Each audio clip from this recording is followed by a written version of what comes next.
जी तो नाज़रीन, आज मैं लेके आया आपके लिए 5 मरले का नहायत ही खूबसूरत ग्रे स्ट्रक्चर जो कि बहुत रीज़नेबल प्राइस पर मिलने जा रहा है आपको पार्क सिटी लाहौर में। पार्क सिटी लाहौर के इस वक्त मौजूद हो ओवरसीज ब्लॉक में। तो ये फेसिंग पार्क एक ग्रे स्ट्रक्चर मौजूद है। इर्द गिर्द आप देख सकते हैं सारी आबादी है।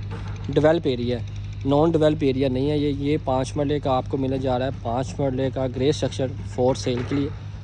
डिमेंशन इसकी 25 बाई 45 है। अगर इसकी अकोमोडेशन की बात करें तो ग्राउंड फ्लोर पे एक मास्टर बेडरूम है और TV lounge, drawing, then kitchen होता है और गैराज मिलता है आपको। फर्स्ट फ्लोर पे आपको 2 master bedroom with attach washroom के साथ और इसमें आपको किचन मिलता है। देन सेकंड फ्लोर की बात करें तो उसमें एक गेस्ट रूम होता है विद अटैच वाशरूम के साथ। ये 5 मरला ग्रे स्ट्रक्चर आपको बहुत रीज़नेबल प्राइस पर मिलने जा रहा है। ये 2 ग्रे स्ट्रक्चर बने थे, फिर एक सेल हो गया और एक सिंगल पड़ा हुआ है। ये वाला पड़ा हुआ अभी ना अवेलेबल है।